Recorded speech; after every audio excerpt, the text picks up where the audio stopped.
ये दिल्ली है। दिल्ली में असेंबली चुनाव है, दिल्ली में शाहीन बाग है और दिल्ली में ही होगा हिंदुस्तान वर्सेस पाकिस्तान। दोस्तों आप चौंकी मत, यहां इंडिया पाकिस्तान की कोई मैच नहीं होने जा रहा है।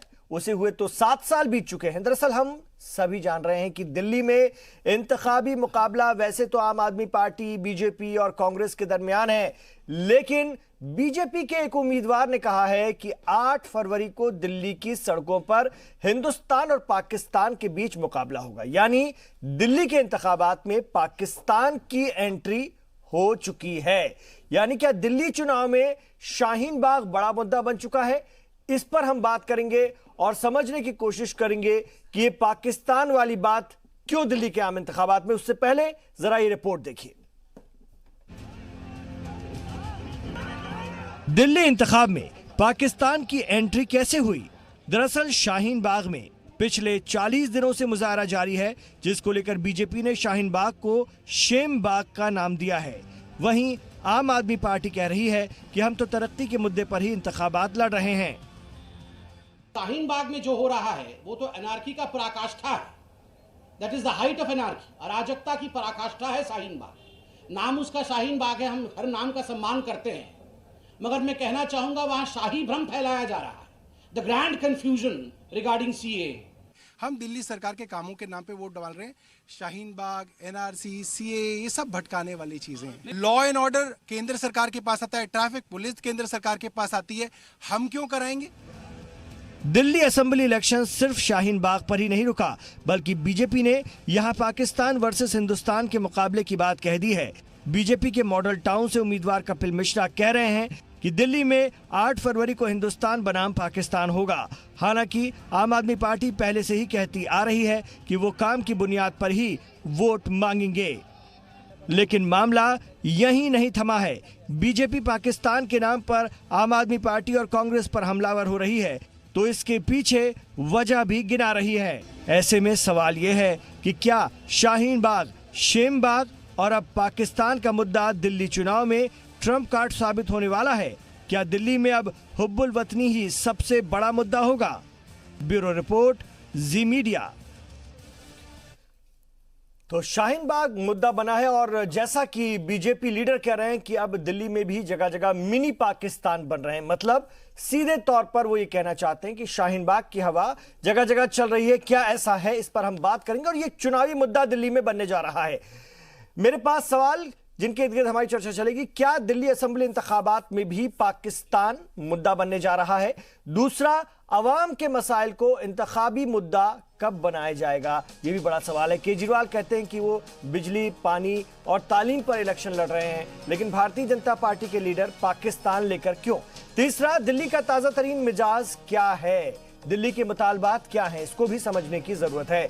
चौथा, दिल्ली जैसी तरक्की याफ्ता रियासत में कितना काम करेगा ये मजहबी कार्ड? पाकिस्तान से मतलब भी हम लोग समझ रहे हैं क्या है कहने का। तो ये मजहबी कार्ड यहां दिल्ली में, जो कि बहुत तरक्की याफ्ता रियासत है, सारा हिंदुस्तान यहां पे एक तरह से रहता है और बहुत ज्यादा यहां पर तरक्की की बयार बहती है। ऐसे में ये कार्ड कितना काम करेगा? और पांचवा सवाल, इस बार किसके हाथों में रहेगी दिल्ली की बागडोर? तो बात करते हैं, शुरुआत करते हैं। मेरे साथ बहुत खास मेहमान है, उनका तारुफ भी मैं आपसे कराना चाहूंगा, लेकिन बड़ा सवाल यही है कि दिल्ली के आंगन में पाकिस्तान का क्या काम? क्या दिल्ली इस बात को एक्सेप्ट करेगी? दिल्ली इस बात को अपनाएगी? इस बिना पर वोट करेगी? क्या इस तरह की कोशिश कामयाब हो पाएगी? इसको भी समझने की जरूरत है। और दूसरी तरफ यह भी है कि आम आदमी पार्टी ने आज कहा है कि अरविंद केजरीवाल शाहीन बाग के लोगों के साथ हैं। तो इसका मतलब यह समझा जाए कि दिल्ली वालों को जो जाम से इन दिनों परेशान होना पड़ रहा है, क्या वजीर आला अरविंद केजरीवाल दिल्ली के लोगों को एक बार फिर जाम में झोंक देना चाहते हैं? यह भी बड़ा सवाल है। उससे इतर एक बड़ी बात यह है कि जब दिल्ली में पाकिस्तान आ गया, यानी बीजेपी का कहने का मतलब यह है कि जो उन्हें वोट नहीं देगा वो पाकिस्तान समर्थक है या वो पाकिस्तानी है। इसको भी समझने की जरूरत है। क्योंकि सीए का विरोध, सीए की मुखालफत तो बीजेपी के कई सहयोगी भी कर रहे हैं, तो क्या वो भी पाकिस्तानी हो जाते हैं? हत्ता कि अकाली दल ने अभी अभी इसकी मुखालफत की थी और दिल्ली में 7 चुनाव लड़ने से साफ मना कर दिया था। तो इंडिया वर्सेस पाकिस्तान 8 तारीख को, ये कह रहे हैं कपिल मिश्रा मॉडल टाउन से बीजेपी के उम्मीदवार हैं। शाहीन बाग को कुछ लोग शेम बाग भी कहते हैं। और बीजेपी के जो दिल्ली के रियासती सदर हैं मनोज तिवारी, उन्होंने भी कहा कि बीजेपी ने इल्जाम लगाया है, यानी मनोज तिवारी ने इल्जाम लगाया कि कांग्रेस और केजरीवाल दोनों जुड़वा भाई हैं, और उसके लिए वो कहते हैं कि एक बार इन्होंने मिलकर भी सरकार बनाई थी।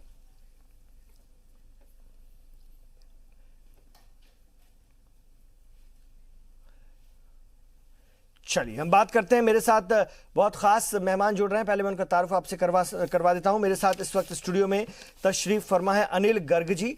आप सीनियर सियासी तज्जियाकार हैं। अनिल गर्ग जी, आपका स्वागत है, खैर मकदम है। हमने अपने साथ मनीष तिवारी जी को भी जुड़ा है, कांग्रेस पार्टी के लीडर हैं। मनोज तिवारी जी, माफ कीजिएगा, मनोज तिवारी जी हमारे साथ हैं। हमारे साथ माधवी अग्रवाल हैं भारतीय जनता पार्टी से, और हमारे साथ होंगे ऋषि मिश्रा, सियासी तज्जियाकार, सीनियर सहाफी भी हैं, उनसे भी हम बात करेंगे। मैं सबसे पहले अनिल गर्ग जी आपके पास ही आना चाहूंगा। दिल्ली असेंबली इंतखाबात में पाकिस्तान कहां से आ गया? दिल्ली के आंगन में पाकिस्तान का क्या काम है?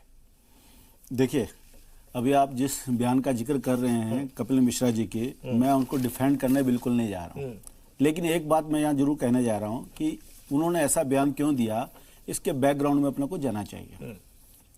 अभी भी आप भी बता रहे थे, मैं अभी सुन रहा था, मनीष सिसोदिया जी अभी एक दूसरे चैनल पे बता रहे थे, वो कह रहे थे हाँ मैं जेएनयू का समर्थक हूँ। जेएनयू का समर्थक माने, जेएनयू में नारे क्या लगते हैं? भारत तेरे टुकड़े होंगे इंशाअल्लाह इंशाअल्लाह। वो कहते हैं मैं इसका समर्थक हूँ। शाहीन बाग में नारे कैसे लगते हैं? शाहीन बाग में लिखता है हमें चाहिए आज़ादी, जिन्ना वाली आज़ादी। मनीष सिसोदिया जी और केजरीवाल जी जैसा आप बता रहे हैं, वो उन्होंने कहा मैं इसका समर्थक हूँ। यानी कुल मिला के भारत के खिलाफ जो जो मूवमेंट है, आपके नेता ने उन मूवमेंट के समर्थन में, जो मूवमेंट करने वाले जो आंदोलनकारी है उनके समर्थन में खड़े होके एक तरह से इशारा किया है कि हमें इसमें कोई आपत्ति नहीं है। तो एक बड़ा कारण तो मैं ये मान के चलता हूं, जो कपिल मिश्रा जी ने कहा है उसका एक कारण ये हो सकता है कि उन्होंने कहा होगा मतलब जो बीजेपी को वोट नहीं देगा वो पाकिस्तानी। मैं आपको, मैंने एक बार भी जो बीजेपी को वोट मैं दोबारा बोल रहा हूँ, पाकिस्तानी नहीं, मैंने वोट की तो बात ही नहीं की है। अभी तो मैंने ये बोला है कि क्योंकि ये पूरा चुनाव, अब मेरे ऐसे कांग्रेसी मित्र भी मेरे साथ बैठे हैं, लेकिन मान के चलना चाह रहे हैं कि अगर मुख्य कोई मुकाबला है तो आम आदमी पार्टी और बीजेपी में है, ऐसा मान के चल रहे हैं। लेकिन ऐसा नहीं है कि कांग्रेसी चुनाव नहीं लड़ रहे, वो भी पूरे 17 सीटों में चुनाव लड़ रहे हैं। खैर एक बात, दूसरी मैं तो आपको इसका बैकग्राउंड, एक सीन क्रिएट कर रहा हूं कि ऐसी बात क्यों आती है। दूसरी बात, कपिल मिश्रा अभी भारतीय जनता पार्टी के लीडर हैं, इससे पहले आम आदमी पार्टी के अकाली दल अगर कहता है कि हम सीए को सपोर्ट करते हैं तो इसका मतलब वो टुकड़े टुकड़े गैंग में। नहीं, वो तो सीए का सपोर्ट नहीं कर रहे, अब पहले कर रहे थे। अभी जैसे उनका समझौता नहीं हुआ, उन्होंने कहा हमें भी इसमें आपत्ति है, पहले उनको आपत्ति नहीं थी। यही तो मैं बोल रहा हूँ, अभी उस पर हम दोबारा बात करेंगे। अभी तो हम जिस मुद्दे पे बात कर रहे हैं उसकी बात कंप्लीट कर लूँ। मैं ये कह रहा था, कपिल मिश्रा इससे पहले आम आदमी पार्टी के एक बड़े कद्दावर लीडर माने जाते थे और वहां के मंत्री भी थे। आम आदमी पार्टी की क्या सोच है, आम आदमी पार्टी कैसे बोलती है, और जब उसकी तरफ से बोलते थे क्या बोलते थे, वो भी आपको ध्यान में होगा। लेकिन बीजेपी में आने के बाद उनके सुर क्या हो गए, इसको हम कैसे समझें? मैं दोबारा बोलता हूँ, जब आदमी उनको दिल्ली भी पाकिस्तान दिखने लगा। इमरान भाई, मैं यही बोल रहा हूँ, जब आम आदमी पार्टी की तरफ से वो बोलते थे, आम आदमी पार्टी के प्रवक्ता के रूप में बोलते थे, जो उनकी भाषा बोलते थे, आम आदमी पार्टी की सोच बोलते थे, तो आपको याद होगा सर्जिकल स्ट्राइक पर उन्होंने बेहद बड़े गंभीर सवाल उठाए थे और पाकिस्तान का फेवर किया था। यानी कहीं ना कहीं ये सारी बातें, चाहे मनीष सिसोदिया का बयान हो, चाहे केजरीवाल का बयान हो, या खुद कपिल मिश्रा के जो आम आदमी पार्टी के लीडर थे उनका बयान हो, तो कहीं ना कहीं वो पाकिस्तान के फेवर में और हिंदुस्तान के खिलाफ ऐसा नजर आता था। तो मुझे ऐसा लगता है इसके बैकग्राउंड में इन सब चीजों को ध्यान रखते हुए कपिल मिश्रा ने इस तरह का बयान दिया। हालांकि मैं फिर कह रहा हूं, मैं अपनी बात आधा सेकंड लेता हूं, मैं फिर ये बात कह रहा हूं, इस तरह का बयान कभी भी स्वागत योग्य नहीं हो सकता। इस तरह के बयानों से हमें हर हालत में बचना चाहिए, किसी भी देश के समाज के हिस्से में। मैंने नहीं सुना अनिल गर्ग जी और ऋषि मिश्रा जी की पार्टी ने कोई बड़े लेवल पर इसका खंडन किया हो। मनोज तिवारी से जब जी न्यूज ने, हमारे मुआविन चैनल ने बात की, तो तो तब भी उन्होंने कहा कि केजरीवाल और कांग्रेस जुड़वा भाई हैं, और उन्होंने भी कहीं ना कहीं ये माना कि जो लोग सीएए के साथ हैं कहीं ना कहीं वो लोग पाकिस्तान को सपोर्ट कर रहे हैं, पाकिस्तान परस्त है। ऋषि मिश्रा जी कैसे देखते हैं चुनाव को, किस तरफ ले जाने की कोशिश है? आखिरी सारे दांव मारकर देख लेना चाहती है भारतीय जनता पार्टी। हाथ में बहुत कुछ नहीं है तो सारे तरफ हाथ पैर मारो, जहां से मौका मिल जाए, जितना हाथ लग जाए। मेरा मानना है कि जैसा बयान आज कपिल मिश्रा जी ने जो दिया है उस पर बीजेपी को अपना स्टैंड क्लियर करना चाहिए कि कपिल मिश्रा क्योंकि बीजेपी के सिंबल पे चुनाव लड़ रहे हैं, बीजेपी के नेता भी हैं, और जिस प्रकार से बयान दिए हैं तो मेरे हिसाब से हाईकमान, बीजेपी की जो हाईकमान है, जो शीर्ष लीडरशिप है, उनको इस पर स्पष्ट अपना ये रखना चाहिए, मैंडेट रखना चाहिए कि क्या उनका इस पे बीजेपी के रियासती सदर ने बोल दिया है किसी रूप में, मैं आपका सवाल समझ गया हूं। सही है, मनोज तिवारी ने कहा कि स्टैंड सही है। मनोज तिवारी जी आज मेरे साथ एक प्रोग्राम में थे, उन्होंने ऐसा कुछ बयान, ऐसा कुछ मतलब नहीं दिया है। और दुर्भाग्य की बात है, मैं आपको बताऊं कि यहाँ पे जितने भी पैनलिस्ट हैं मेरे हिसाब से सभी प्रधानमंत्री का रिस्पेक्ट करते होंगे, आप भी करते होंगे डॉक्टर साहब, बीजेपी की जो नेता है तो ऑलरेडी करती होंगी, और मनोज तिवारी जी जो यहाँ बैठे हैं कांग्रेस को वो भी करते होंगे, क्योंकि हमारे देश के प्रधानमंत्री हैं। अब मेरा बेसिक सवाल बीजेपी से है कि जिस व्यक्ति ने हमारे प्रधानमंत्री के कैरेक्टर पे सवाल उठाया था दिल्ली विधानसभा में, ऑन द रिकॉर्ड कह रहा हूं, ऑन द रिकॉर्ड दिल्ली विधानसभा में ये रिकॉर्ड है कि जिस व्यक्ति ने, कपिल मिश्रा ने हमारे प्रधानमंत्री से, बीजेपी से मेरे वैचारिक मतभेद हो सकते हैं, हमारे वैचारिक मतभेद हो सकते हैं, मैं कुछ और सोच सकता हूं, वो कुछ और सोच सकते हैं, मुझे कांग्रेस अच्छा लग सकता है, मुझे बीजेपी अच्छा लग सकता है, लेकिन हमारे प्रधानमंत्री के कैरेक्टर पे कोई सवाल उठाएगा ये हम बर्दाश्त नहीं करेंगे। बीजेपी के प्रवक्ता बर्दाश्त कर सकते हैं। सुन लीजिए जी, मतलब कपिल मिश्रा को सीरियसली नहीं लेना चाहिए। मैं कंप्लीट कर लूं, क्या कर रहे हैं उसको आप मत माधवी जी, कपिल मिश्रा को सीरियसली नहीं लेना चाहिए। मैं कंप्लीट कर रहा हूं। बीजेपी के प्रवक्ता को नहीं, मैं आपकी बात नहीं कर रहा हूं, मैं आपकी बात नहीं कर रहा हूं। बीजेपी की जो टॉप 7 जो प्रवक्ता है उनकी बात कर रहा हूं। सुन तो लीजिए मेरी बात सुन तो लीजिए। कपिल मिश्रा ने दिल्ली विधानसभा में हमारे प्रधानमंत्री के कैरेक्टर पर सवाल उठाया था, चारित्रिक हत्या करने का प्रयास किया था। आज ऐसा क्या मजबूरी आया कि बीजेपी कपिल मिश्रा को गले लगा लिया? बीजेपी स्टैंड क्लियर करे। कपिल मिश्रा उस समय क्या कपिल मिश्रा के इस बयान को दिल्ली के लोगों को गंभीरता से लेना चाहिए या नहीं? कपिल मिश्रा जैसे लोगों को बीजेपी क्यों टिकट दी? दूसरी बात, बग्गा जैसे लोगों को, बग्गा का क्या इतिहास रहा है? बग्गा का क्या इतिहास रहा है? मारपीट करने के लिए वो विख्यात है। क्या मारपीट करने वाला, हिंसा करने वाला बीजेपी को पसंद है? मैं पूछना चाहता हूं बीजेपी से। 2 सवाल है, एक मेरे प्रधानमंत्री का अपमान किया गया है, माधवी जी जल्दी जवाब दीजिए, फिर मैं आ रहा हूं मनोज जी आपके पास। ठीक है, आपकी बात सुन ली है, जल्दी जवाब। ठीक है ऋषि जी।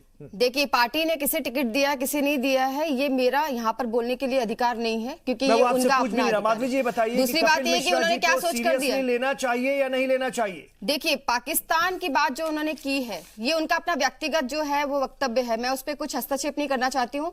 ये यहाँ के जो उनको जवाब देना चाहिए, जो शीर्ष के नेता हैं वो जवाब देंगे। लेकिन मैं एक बात कहना चाहती हूँ, जो इस विषय पर ये पाकिस्तान की बात आ रही है शाहीन बाग को लेकर, तो आज जो देश में स्थिति बनी हुई है उसमें क्या आप ये नहीं समझ सकते कि यहाँ जो भी सीए को लेकर जो भी चीजें हो रही है, एनआरसी को लेकर जो भी बातें हो रही है, उन सारी चीजों की प्रतिक्रिया जो है पाकिस्तान से आ रही है। यहाँ पे जो भी नेतागण मोदी जी के खिलाफ बोलते हैं, उसकी प्रक्रिया पाकिस्तान से आती है। तो नीतीश कुमार, बादल साहब और तमाम वो लोग जो कि आप लोगों के साथ हैं, एनडीए का हिस्सा है, जिनके लोग आपके यहाँ मिनिस्टर हैं, वो भी अगर सीए की मुखालफत में बोले या सीए को लेकर के अपनी बात रखें या एनआरसी नहीं होने देने की बात करें, वो सब पाकिस्तान परस्त हैं। क्या आपको ये लगता है? मैं आपके अपने मुआविन पाकिस्तान परस्त हैं। सवाल पूछती हूँ मैं, आप भी एक जिम्मेदार नागरिक है इस देश के, क्या सीए होना नहीं चाहिए देश में? नागरिकता संशोधन कानून नहीं होना चाहिए देश में? मैं आपसे सवाल पूछती हूँ, इस पे राजनीति करने का कारण क्या है? क्यों राजनीति? आप मुझे बोलिए, राजनीति करने का आपको नहीं लगता है कि सारे लोग जानबूझकर राजनीति कर रहे हैं? कपिल मिश्रा के मुताबिक अगर चुनाव में आम आदमी पार्टी का पलड़ा भारी होता है, कौन? तो क्या माना क्यों जाएगा? राजनीति कर रहे तो हैं इस क्या मुद्दे माना पे? जाएगा? नहीं, मैं पूछता लोगों हूं, ने मेरा- पाकिस्तान परस्तों को साथ दिया, ये मानेंगे? इमरान जी, बकौल बीजेपी, देखिए बकौल विश्वनाथ जी बीजेपी। इतना बोलेंगे कि मैं इमरान जी, चिल्ला नहीं सकती मैंने हूँ पहले भी इतना। कहा था। आप मेरी बात को पूरा होने नहीं दे रहे अब आऊंगा आपके पास। मैं जरा आपने मनोज जी पहली के बात पास तो जाऊंगा। मुद्दे से हटके एक दूसरा मैं सवाल पहले इसमें आपको गाड़ कह दिया। रहा हूं। क्योंकि हमारे इसके प्रधानमंत्री बैकग्राउंड में कप्तान जाएंगे, करेंगे मैं क्या? इसकी बात हमें- का समर्थन नहीं मैं कर आपसे रहा बोल कि रही हूँ। पाकिस्तान हमारे बनाना प्रधानमंत्री चाहिए। कप्तान लेकिन इसकी करेंगे क्या? बैकग्राउंड तो देखिए। क्यों अपमान कराएंगे? कौन अपमान कर रहा है? जेएनयू का समर्थन ये विधानसभा में जाके आप पूछे किस चीज ने बिगड़ दिया है? आ रहा हूँ ऋषि जी, आ रहा हूँ ऋषि जी, आ रहा हूँ। के खिलाफ जाती है तो उस यहाँ विचारधारा मुद्दा- की लड़ाई तो पक्की है ना। भारतीय मनोज जी, जनता पार्टी की विचारधारा, लड़ाई। देखिए, मनोज जी, विचारधारा जो कई बार सीएए बदलती की है। मुखालफत में कई बार है, बदलती की लड़ाई है। कई बार ये बदलती विचारधारा कहीं ना कहीं आज कोई एंटी ना कहीं नेशनल वो है, गलत है, इसलिए उनको एंटी आगे नेशनल है ये विचारधारा, जैसा कि अनिल जी और माधवी जी कह रहे हैं। कांग्रेस पार्टी मनोज जी सीएए को लेकर के मुखालिफ है, लगातार आप ये लोग दो विचारधाराओं की उनके लड़ाई। धरनों में शामिल रहे, आपके लीडर्स उनके साथ रहे, कैसे देखते हैं ये? जो कोई भी सीएए का मुखालिफ है भारतीय जनता पार्टी के लोगों की नजर में इस वक्त, अगर चुनाव के मुद्दे की हम बात करें तो वो कहीं ना कहीं देश मुखालिफ है, पाकिस्तान परस्त है। देखिए इमरान नहीं नहीं, मैं मनोज जी, बार-बार मनोज जी, मैंने मनोज पहले जी, मैं मनोज जी का स्टैंड ले लूं जी। इमरान जी, इस देश का दुर्भाग्य है किसी भी राजनेता या सामाजिक व्यक्ति की जो अभिव्यक्ति होती है उसकी सोच होती है और सोच का आधार परिवेश होता है। आज सबसे बड़ा मामला यह है, आज देश में जिस तरीके की परिस्थितियां पैदा की गई हैं, कपिल मिश्रा जी का जो बयान है, दरअसल क्या है, ये एक ऐसा समीकरण है और एक ऐसा संगठन है जिस संगठन में सिर्फ कपिल मिश्रा जी का ही बयान ऐसा नहीं आता है, संजीव बालियान का बयान आता है, इस प्रदेश के मुखिया का बयान आता है, योगी जी का, उसके बाद देश के गृह मंत्री का बयान आता है। इन सारे बयानों के परिप्रेक्ष्य को अगर आप देखते हैं तो यह बात स्पष्ट है कि भारतीय जनता पार्टी आज की तारीख में सत्ता के लिए किसी भी हद तक जा सकती है। अब मैं आपको बताता हूं, वो तो ये भी कह रहे हैं केजरीवाल और कांग्रेस जुड़वा भाई। देखिए मैं उसका इमरान भाई जवाब देता हूं। एक तो आपको समझना होगा 1947 के बाद से दिल्ली का जो इतिहास है, चूंकि हम चर्चा दिल्ली के चुनाव पर कर रहे हैं, तो हम 1953 से लेकर के और 2019 तक में 37 वर्ष का बीच का अगर शासन हटा दिया जाए तो वो लगातार जो है कोई ना कोई कोई भी पार्टियां सत्तासीन रही हैं। 3 दफा भारतीय जनता पार्टी को ये मौका मिला दिल्ली में और 3 दफा मौका कांग्रेस को मिला है। अब काम के बंटवारे के आधार पर आप देख सकते हैं कि दिल्ली जो है आज दिल्ली मेरी शान, या दिल्ली में जो आज चमकती हुई दिल्ली है, दुनिया के नक्शे पर है, उसके विकास में कौन से सबसे बड़ा सहयोगी रहा है। अब चूंकि सवाल कपिल मिश्रा का उनके बयान को लेकर के है, देखिए पाकिस्तान का सवाल नहीं है। भारतीय जनता पार्टी को मैं मांगता हूं कि भारतीय इतिहास में आज तक की सबसे कमजोर सरकार साबित हुई है। उसका एक सबसे बड़ा उदाहरण मैं आपको बताता हूं। आज देश में पूरे सुबह से लेकर शाम तक कोई माधवी जी, आप मेरी बात को बहुत तसल्लीपूर्वक सुनिए, मैं आपकी हर बात का जवाब दूंगा। जिसकी निंदा विदेशों में भी हुई है। सुन तो लीजिए माधवी जी, माधवी जी आप मैं राजनीतिक प्रतिक्रिया दीजिए, आपका हक बनता है, मुझे मौका मिला, मुझे बोलने दीजिए। एक बात मैं आपको कहता हूं, पाकिस्तान का 100 बार नाम लिया जाता है। आज भारत जैसा विशाल देश जो दुनिया का चौथा महाशक्ति था, उसकी तुलना आज पाकिस्तान जैसे एक पिल्लू देश से की जाती है जिसका दुनिया में कोई स्थान नहीं है। तो ये देश का दुर्भाग्य है। और जो सरकार कहती है कि हम पूरी दुनिया में भारत को विश्व गुरु बनाएंगे, आज तक विश्व गुरु बनने के लिए भारत की सार्वभौमिकता और भारत की धर्मनिरपेक्षता को दुनिया में पूजा जाता रहा है और ये उस पर अटैक है। ये भारत की सार्वभौमिकता और धर्मनिरपेक्षता पर अटैक है। ठीक है अनिल गर्ग जी, दिल्ली जैसी तरक्की याफ्ता रियासत में दिल्ली का मूड अलग है। दिल्ली भारत की राजधानी है, भागती दौड़ती दिल्ली में ये कितना काम करे। मजहबी कार्ड हम समझ रहे हैं, ये मजहबी कार्ड है, अब कोई इतना भी अनजान नहीं है। ठीक है, हिंदू मुस्लिम बनाने की पूरी कोशिश है चुनाव को, क्यों नहीं शिक्षा पर, स्वास्थ्य पर और अच्छे काम पर, स्कूल पर बात होती?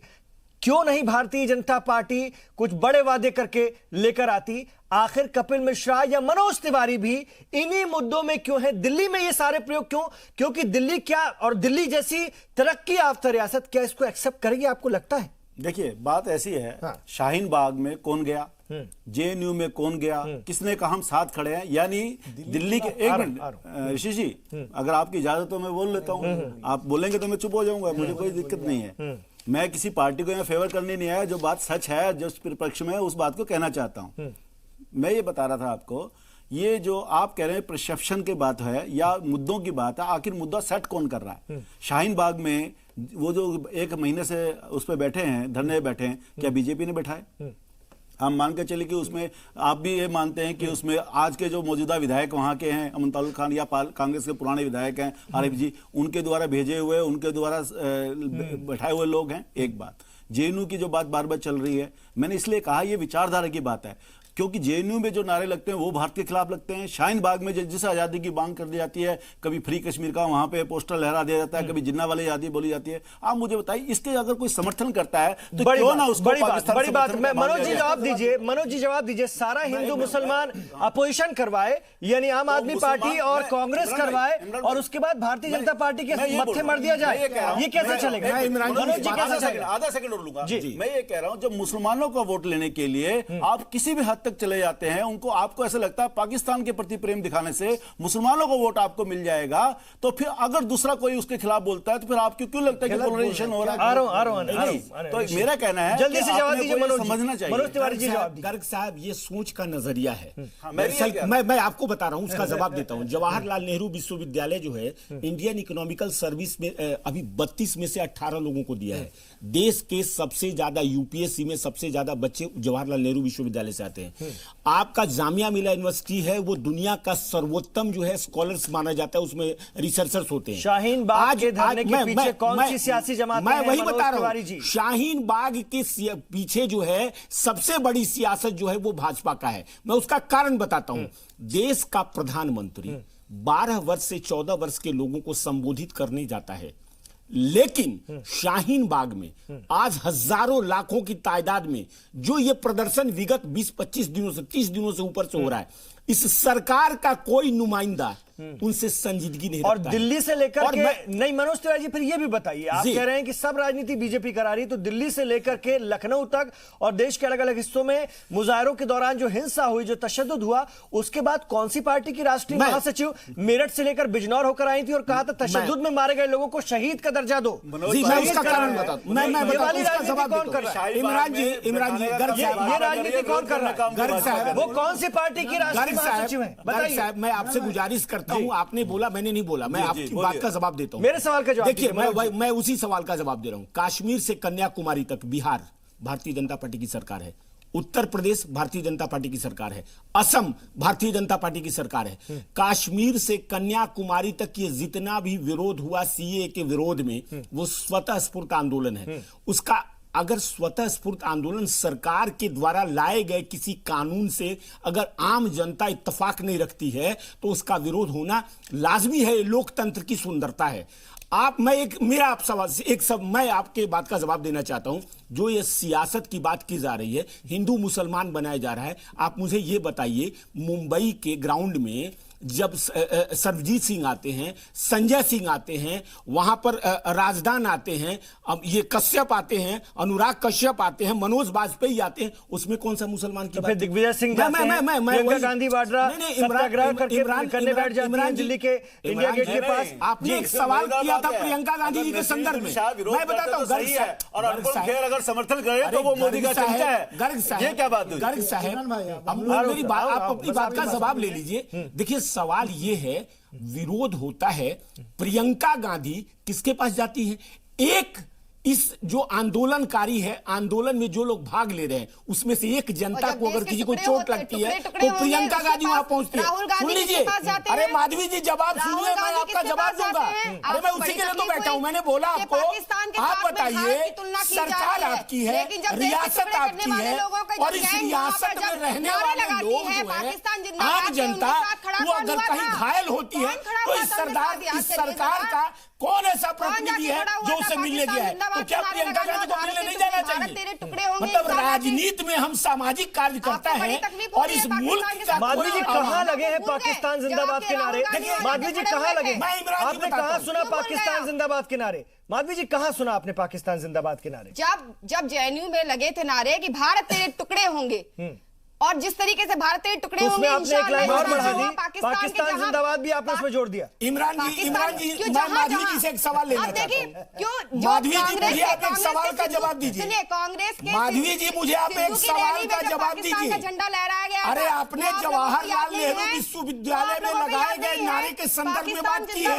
मैं उससे आपसे एक सवाल लेना चाहता हूँ। कहाँ पाकिस्तान का झंडा लहराया गया? माधवी जी, माधवी जी कहाँ लहराया गया? माधवी जी, कांग्रेस की रैली थी ना, सुन तो लीजिए माधवी जी, कहाँ आपने पाकिस्तान कहा का? जवाहरलाल नेहरू विश्वविद्यालय में नारे लगाए जाते हैं, भारत तेरे टुकड़े होंगे इंशाअल्लाह इंशाअल्लाह। मैं आपसे एक सवाल लेना चाहता हूँ। अरे कैसी, अरे माधवी जी, अरे माधवी जी, मुझे पता है आपके पास जवाब नहीं है, मैं अभी आपको बता रहा हूँ।